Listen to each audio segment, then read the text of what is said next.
Hi, chosen ones. I am Angelique, also known as the Light. Welcome to my channel. Please share, please subscribe, click like, comment below, stay a while, you won't regret it. All right, so I want to talk about being a chosen one child. I've talked about this before in the past, but it got me thinking about how unique and chosen one children are. And I was thinking about my childhood. And then I went on TikTok, and one of my supporters, I call him Real, he was talking about how he met a chosen one child. I believe he said a little boy. And I was like, oh my gosh, it got me thinking about these two chosen one children that I met years ago. But let's go to the chosen one children life. So most chosen ones, as a child, their childhood is not pretty. It's not. Most chosen ones had a very difficult childhood. And this is, I feel like they get shaped and molded, their spiritual gifts um, get shaped and molded in their childhood because trauma will push you into your spiritual gifts. Trauma will help you learn how to survive. And I don't think, when they say man is not supposed to be alone, I don't think it is something that is naturally for humans to be alone. But chosen ones are people who can naturally be alone. And a lot of chosen ones grew up in a home where either one or two parents abandoned them, especially emotionally. A lot of chosen ones were abused when they were children. And I kind of feel like it's almost like a test in a sense to see how protective what chosen ones would do in certain situations. Now, how if you was a chosen one when you were a child, you most likely are the black sheep, you are the scapegoat in your family. Most chosen ones don't come from this picture perfect lifestyle. There's some people who do have loving parents, but there had to be something challenging in your childhood. Maybe you dealt with a disability. Maybe some type of occurrence happened at school. Maybe you got in an accident. There's something that stood out in a person's childhood that was like, whoa, this person is a miracle, right? And what's scary is I remember being a child and adults just not liking me, right? That happens a lot to chosen one children. Adults don't even like you because they can literally feel your energy. A natural chosen one child is a truth teller, even if you're not snitching, right? Even if you're not saying anything. Adults see the spiritual light on a chosen one child. And I remember like meeting my father's friends and them just staring at me, rolling their eyes, or just looking at me like this.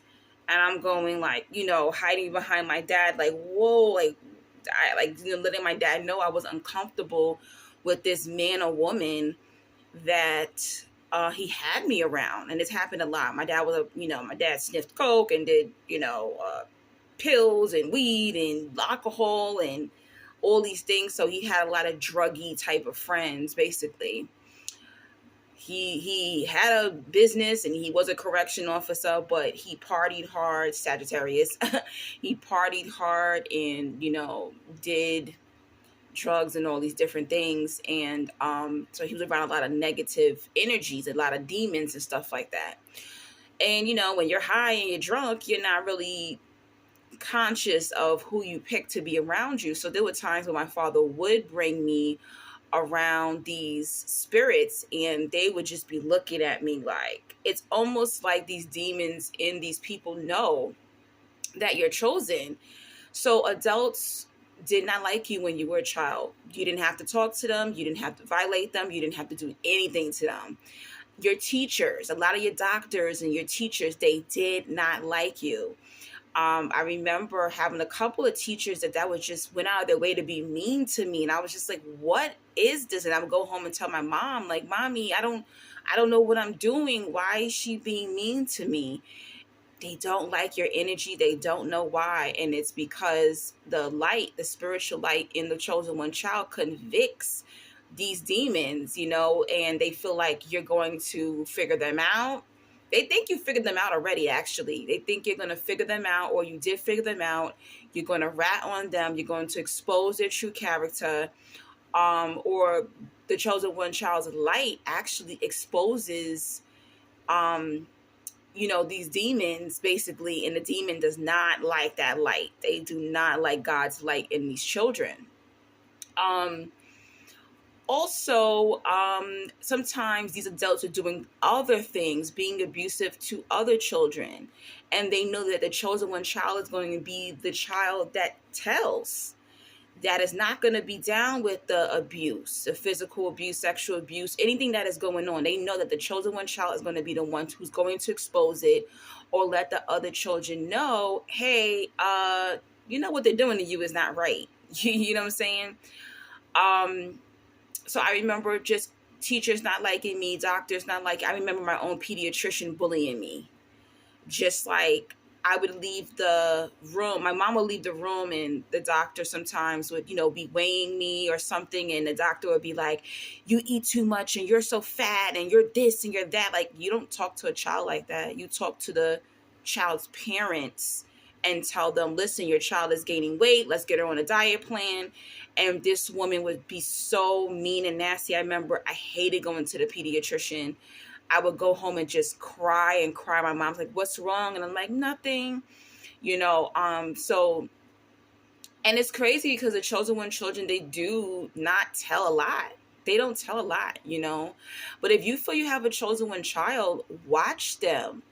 That man, that woman, that friend, that relative, when your chosen one child says, listen, I don't want to go back over there, you better not ever force your child to go back over there. That chosen one child picked up that this person is not right. This person is not safe. This person is not demonic. The chosen one child can save their parents' lives, save their family lives, save a lot of things from happening, because the chosen one can see the true character before adults. Okay. What else happens to chosen one children? Most of them were born with spiritual gifts. So, I was seeing, ghosts, spirits, demons, angels, mystical creatures since I was a child, right? And I remember I was the youngest. So my brother was 12 years older than me. My stepsister, she's 7 years older than me. So I spent a lot of time alone. A lot of chosen ones, even if they have a lot of siblings, they spend a lot of time alone because they're abandoned, and because of this aloneness, this is where the chosen one learns itself. Okay. You think now as a chosen one adult, and you think you were alone, the chosen one child was definitely feeling alone. Even if they have siblings, they feel alone, right? Because they can't be them true selves. So my older siblings, many times I would be in my bedroom playing, writing, reading. The chosen one child does that a lot too. They love reading. We love, information. We're reading a lot. We are drawing, art. We love art. We love music. And we like being alone because it feels safer. And I remember so many times my mother walking in going, who are you talking to? And I wasn't talking to an, imaginary friend. I really was talking to spirits. I was talking to spirits and angels and mystical creatures from other dimensions and things like that. And the chosen one child knows we cannot tell people who we are, because they're going to put us in a crazy. They're going to say we're crazy. Even as a child, I knew I cannot tell my mom that I can see these things. I cannot tell my mom I can feel these things. I cannot tell my siblings that I know these things and I see these things, because they're going to think I'm crazy. Okay. So I remember like my mom walking in my room going, who are you talking to? And I'm like, oh, I'm just playing with my Barbies. Oh, I'm acting, mommy. I'm just acting. I remember saying stuff like that. So, when you have this child, even you might not be a chosen one, but when you have this chosen one child and they're going, I see a man in the corner. I see a woman in the corner, mommy, daddy, When y'all go to bed at night, I'm seeing creatures, I'm seeing a spirit. Believe them, okay? Even though you can't see it, the chosen one's child has their third eyes already open, okay? And the more they elevate as an adult and the more they heal as an adult, these gifts will increase majorly. So I can't ever say to people when they're like, oh, how did you become the way you are? I was born this way. Most chosen ones are born with their spiritual gifts. It's almost like you have a spiritual packet, okay? You didn't have to open your third eye. Your third eye was already open. Most chosen ones are already, were outside of the third dimension years ago, even since childhood, okay? So, but what happens is a lot of trauma and abuse. You kind of close up your third eye and you forget about it. You forget that you even have a strong intuition. You have these spiritual gifts. So the chosen one child is a very unique child, and they're able to mask, and they can talk to adults. Healthy adults feel very comfortable around the chosen one child because it's almost like they're talking to an adult in a small body. So I do remember there were some adults who were very obsessed with me, and I thought at first, oh, they just think I'm cute because I was a cute little kid. But no, they really felt like I was like a little teenager, in a smaller child's body, pretty much, because the chosen one child is very wise beyond their years.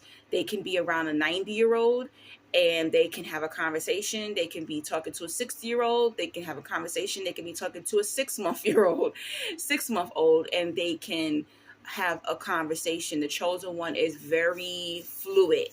Okay. It can relate to everybody of all ages, all races, all cultures. People feel very comfortable, and people can become obsessed. They find the chosen one child very unique and fascinating, and they try to stay connected to the chosen one child. And this is a good thing and a bad thing, pretty much. And now, the horrid thing about being a chosen one child is that because of that energy and that light, they're going to be adults or little kids who are sexually attracted to the chosen one child. So a lot of chosen one children did get sexually abused when they were children. And it also is to kind of it is to dull the spirit of that chosen one child, okay? A lot of chosen ones that I've talked to over the years were abused sexually as a child, had been R-worded, multiple times. And it happened from family and friends and not a stranger, mostly. I myself was, abused in that way by my stepfather. And in my 20s, I got R-worded twice by two guys I had just met, pretty much. So this happens, right? And all these things do happen. It does build spiritual growth, character, but it also is to throw the chosen one child off, the chosen one off in general. Because if the chosen one is so consumed with grief, is so consumed with abuse and everything that they've been through, then they can't do the work they came here on the planet. And some chosen ones have been through some horrific, I'm talking horrific, I mean close to like slavery horrific abuse, okay? And it would just blow my mind. This one woman I met, remember, she told me the first time she was intimate, when she lost her virginity, she got gang R-worded. I think she said about 8 or 9 boys R-worded her. That was the first time she ever had sex. And they, released all over her. She was bleeding.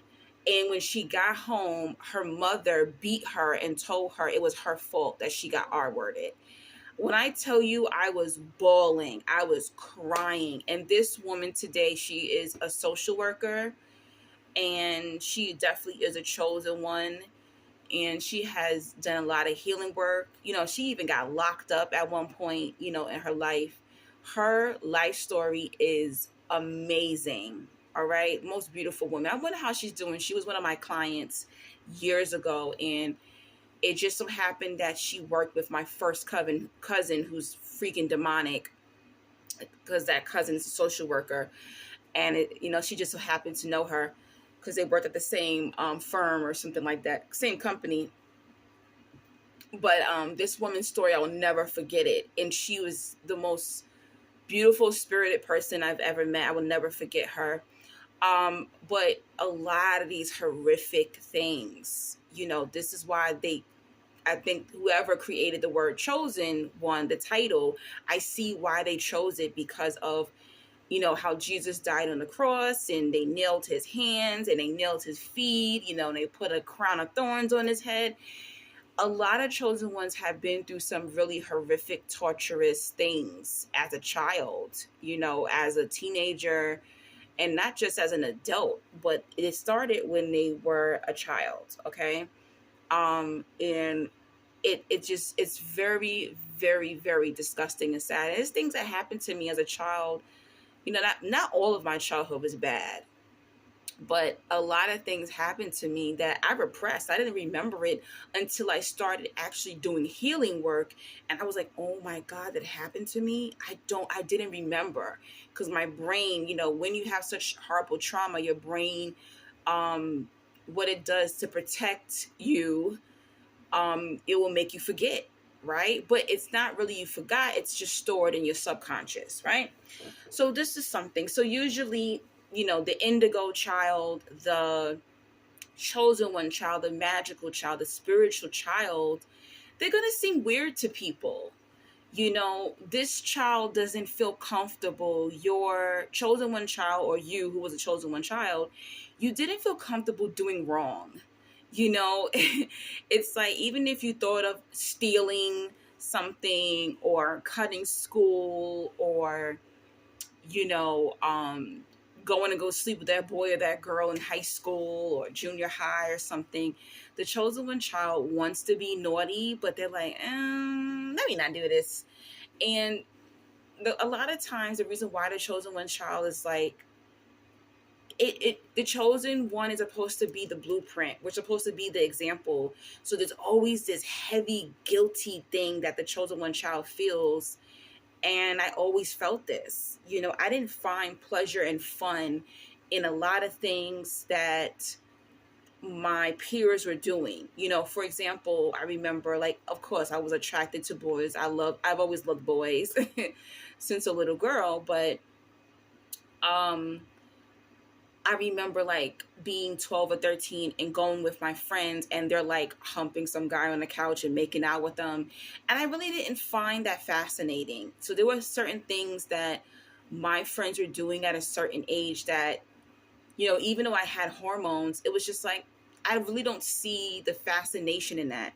So a lot of chosen one children, they don't find fascination in like hooking up, or, cutting school, or like vandalizing a car, or like spray painting the wall, or things that like their peers found fascinating, they found fun in. The chosen one child was like kind of lame to these people. And even though I was like, I always called myself back then like the popular loner. People knew me in my neighborhood. I was pretty popular in my neighborhood growing up. But it was weird because I didn't hang out with the ones who were popular, but they knew who I was. So that's something that's very interesting.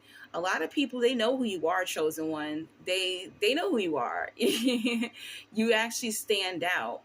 And sometimes when I was a kid, I'll be like, why are you hanging out with her? Why are you not hanging out with us?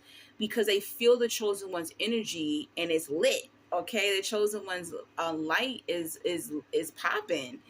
But the chosen one chooses the underdog, and when I look back at my friendships, I see why people were like, why are you hanging out with them? I hung out with the autistic kids. I hung out with, the kids that were afraid to come out because they were gay. I hung out with the nerds. I hung out with the kids who really didn't know how to dress. Like, I never looked like my friends. Never. Maybe like my childhood female best friend. We would dress alike and stuff like that.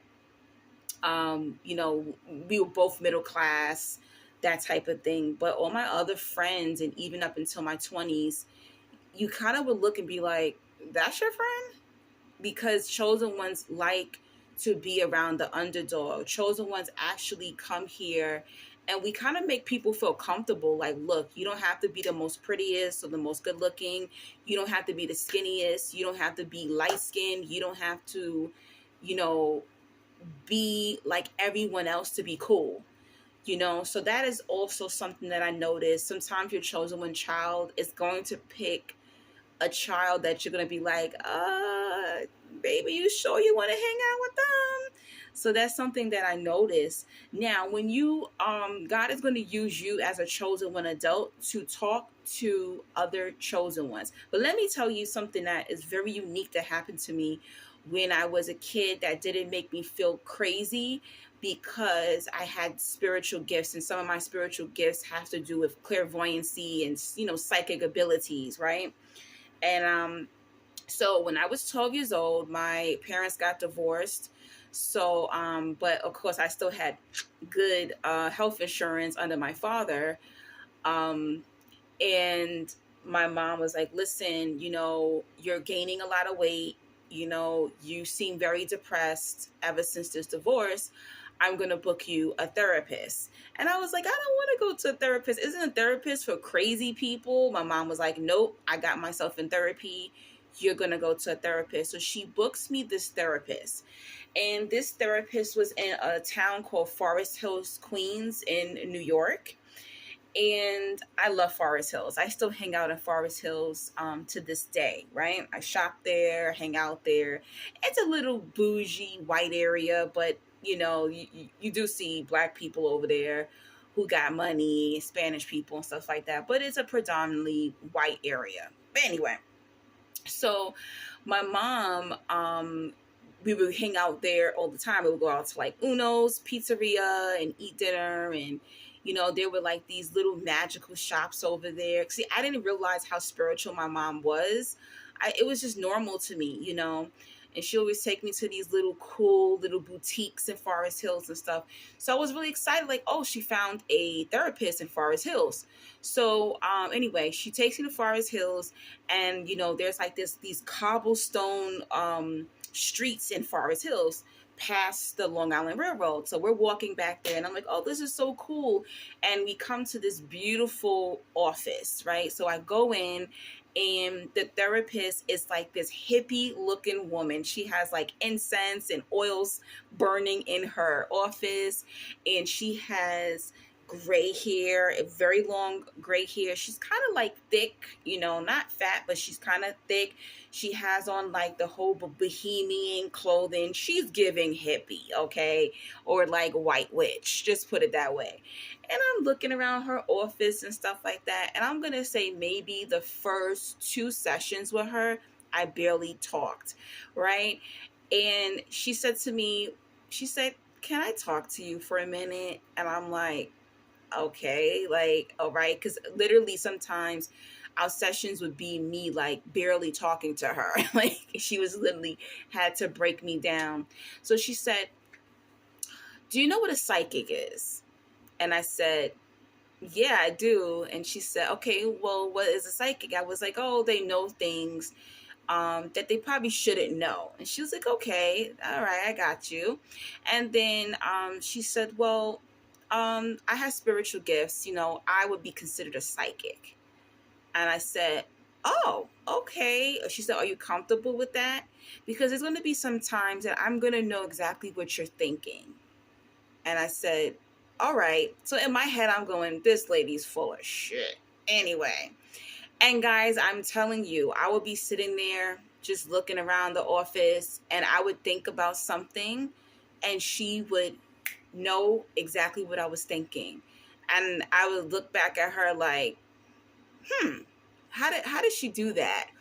And I thought that was so cool, but at the same time, it didn't freak me out because there were things that I knew. I was able to read people's minds sometimes. I was able to see spirits at that time. You know, a lot of magical things happened to me when I was started to happen to me when I was 12 and 13.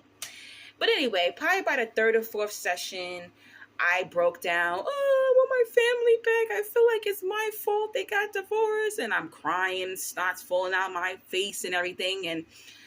And then she said, you know, she gave me a tissue and she said, "Okay, I'm glad you got it out."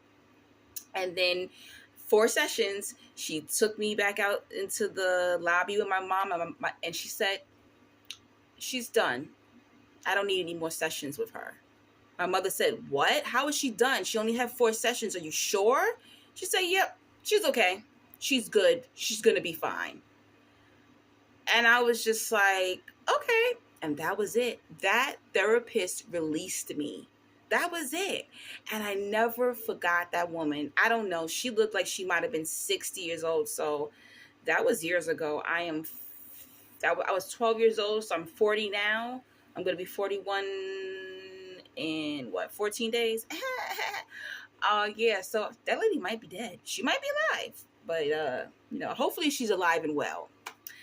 Imagine if I went back there and she's like the same age. Wouldn't that be creepy? That would be so freaking creepy. I should probably walk back there. I'm actually going to go in that area, I think, this weekend. I think I should walk back there to see that woman, that therapist is still there. But anyway, so these magical things will happen to chosen ones, and God will definitely send another chosen one or a magical being to kind of talk to the chosen one child. So, you know, kind of to let them know, like, you're not alone, you are magical, and there are other people like you out here. And that woman made me feel like I wasn't crazy. And it was so funny how, why would God pick a therapist to be a psychic too? And, you know, for other people, they would find that demonic and evil. Like, how does she know this? And they must be from the devil. And, you know, I don't believe in none of that. You know, this is why when I do know things, I don't tell people. I keep the information to myself unless it's something that God is telling me to tell them. Because people always assume when you know information, the devil told you. But yeah, anyway. Now, how God used me to help some chosen one children. But I feel I kind of failed a little bit, and I probably should have did a lot more. So I used to be a hairstylist for about 20 years, and this incident happened maybe, I might have been in my late 20s or early 30s when this happened. I can't remember what year it was. I'm going to assume it might have been like 2012, 2013, around that time. So my neighbor at the time, I was a hairstylist. I did her hair. Her friend saw her hair and said, like, "Dang, girl, who's doing your hair?" So she was like, "Me, you know, Angelique." And then she gave the woman my number, and I went over there and I would do her hair. She was an older woman who was like in her 60s. So I would just do like a roller set on her. And then I would do her 2 adopted daughters' hair. They were in their teens, so they were like maybe like 13 and 16. And they were the sweetest girls. Instantly, when I met these girls, I knew that these girls were chosen ones. I didn't know the term chosen ones. I think I might have called them like indigo children or something like that back then. I knew that these girls were magical. And I don't know how these girls knew I was magical. See, that happens too. A lot of chosen ones, they can tell by your energy that you are their kind, right? And so I would do these girls' hair, and I noticed that the adopted mom, the way she would talk to them, like, "You're so effing stupid. Get downstairs and let Angelique do your hair. Didn't I tell you to do this? Didn't I tell you to do that? Where's your money? And what did you do with your money?" And that, and I was like, why? And I'm in my head, I wonder if my neighbor knows her friend is abusive. Like, her friend is disgusting. I was in my head, like, I really wonder, does she know this? And I felt kind of like in the middle of a horrible situation. I didn't like the way she was like cursing at these girls. And these girls were just like, they were so nerdy. They were not like the little teen girls out there like twerking and popping a coochie and stuff. Like these little girls are like, go to school, come home. Go to school, come home. Go to school, come home, and like watch teeny bopper type of like shows and things like that. You know, they were actually kids. And that is something I noticed about Chosen One children. Like Chosen One children, they are children. Like we liked doing children things while everyone else around us was trying to force us to be adults, right? So I know the signs of abuse, even though I had never been physically like beat like abuse, but I know it because my mother was in a DV marriage. So I know the signs of the lying and the quietness and things like that. And I would ask these girls certain things and they would just put their head down. They wouldn't answer. And, you know, I was like, wow, she's really like abusing these girls. When I started to get, like really, you know, get comfortable, the girls didn't talk much at first. And then eventually, while I'm braiding their hair and spending so many hours with them, they began to open up. They began to open up and, you know, talk to me and things like that and tell me about their life, what happened to their birth parents, how they ended up there. And one day, the youngest girl, I believe she was like 13, 14 at the time, because the other sister was like 16, 17. I think I was with them for at least a year. I did their hair for like a year because the older sister, she eventually was graduating and she was going to move out because she was going to go away to college. And I was so worried for the younger sister. But anyway, one day I think there was like a Rihanna video on, or it was some major stars video on. And the younger one was like, I don't understand how these people cannot see like the demons on people. And I looked down at her and I was like, tell me more. What are you talking about? This little girl knew everything. She knew like how corrupted the music industry was, how the government was. She was just like, I can see spirits on people. I can see like their true soul. I can see like their face when it just gets distorted. Like I was looking at this little girl like, what? And her sister too, the older one, she was like, yeah, like we always been able to see like the truth about people and see spirits on people. Like we know like the truth about the world. And I was just like, wait, what? And I really felt like God sent me there and we would talk about all kinds of things, just magical things. And they felt so comfortable. And it was sad because it was coming to an end that God was keeping me from them. I was the least their hairstylist maybe for like a year or more. And one day, I had to like a updo. So the younger girls, her hair was in a ponytail. So I go back maybe 2 weeks later to do her hair. And when I went to go take off the false ponytail and, you know, open up her hair to go wash her hair, she had this biggest hole in the middle of her head. And I was like, like I screamed and I said, oh my God, what happened? And the adopted mother said, oh, maybe a bobby pin, you know, just got, you know, maybe stuck in her head or something. Now, that woman hit that girl in her head, and one of the bobby pins actually cut her scalp. That's what happened. If that woman thought that I had pushed that pin in her head, she would not have had me do her hair. Okay? And that's when I knew that she was definitely hitting these kids too. I mean, and when she looked, you could tell she felt guilty. She looked at her scalp and was like, oh, it probably was just a bobby pin that scratched her head. And I was just like, I knew sometimes like when you have these abilities, you can actually see a vision of what happened, right, of how can I explain this? When you have spiritual gifts, sometimes you can actually touch someone and see how they died or how the incident happened. You can actually see people. And I got a vision of that lady knocking that girl in her head. And that's how I knew that that girl got hit, and how they were acting and their body language and her reaction to it, and how she was like, "Oh girl, please, that's nothing." It was so bad that I was afraid to even wash her hair because it was still kind of open because she had the ponytail in.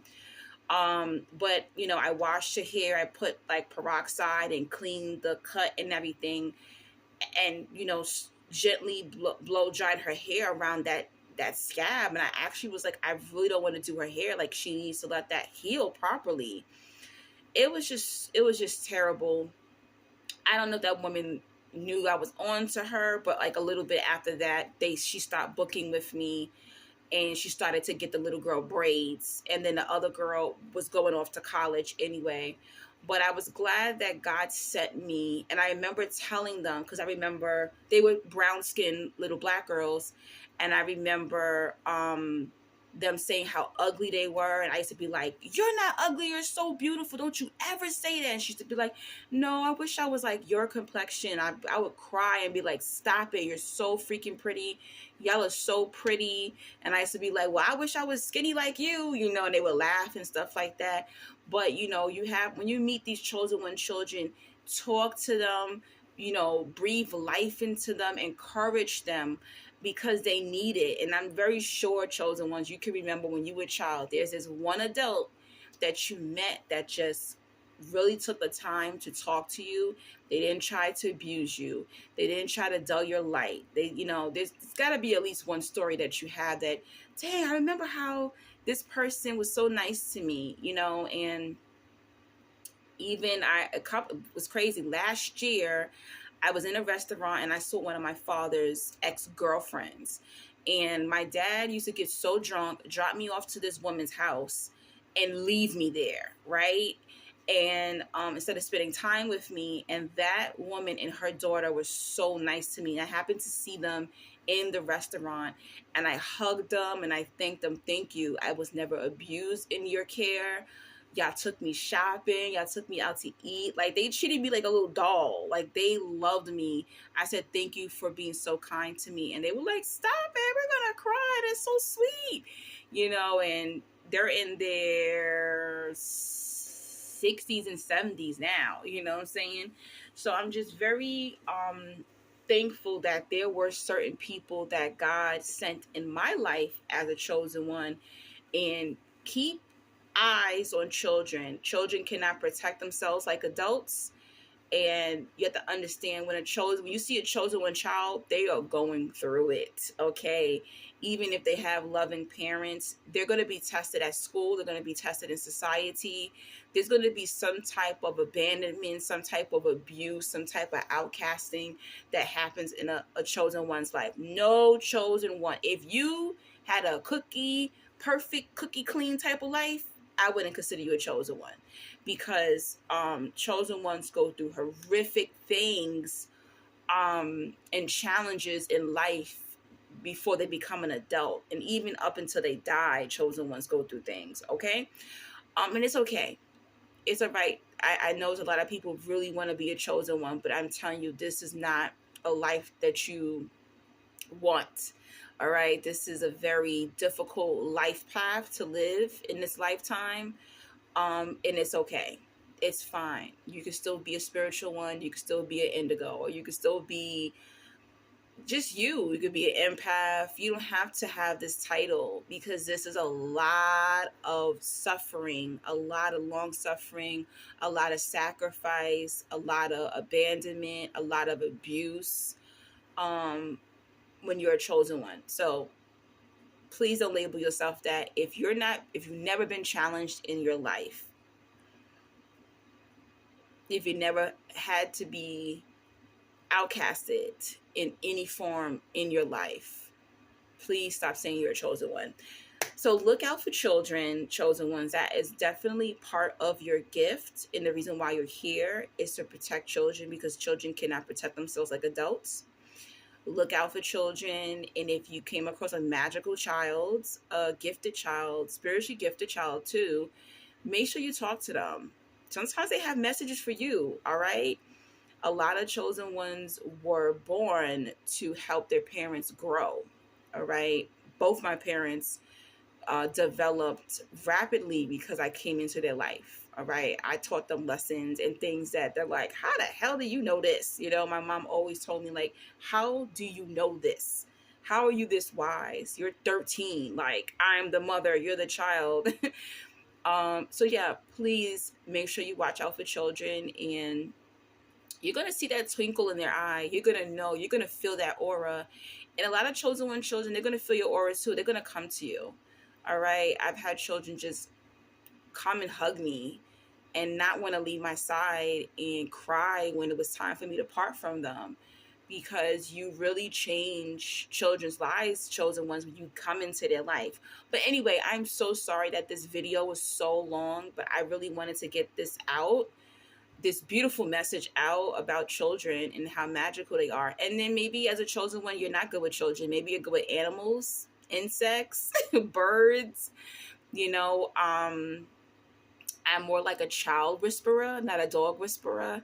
That could be your gift as well. So don't freak out if you're a chosen one and you're not good with children. You know, God may be using you in other areas. All right. But just please look out for children, because chosen one children are literally being bullied by children and adults. It's a very difficult life to live. All right. And I will talk to you soon. If you love my videos, this is my only job right now. Please make sure you donate to me. If you want me to continue to do content on this channel, please donate to me. If you have a video request, my videos are $20. If you want a phone session with me, it's $20 for 30 minutes and $40 for 1 hour. All that information and how to donate and book a phone session with me will be in my comment section. God bless and have an amazing month of August. It's my birthday month, okay? My birthday is August 15th, and I'm starting to get a little excited about it. So happy birthday to all the Leos, and I'll talk to you soon.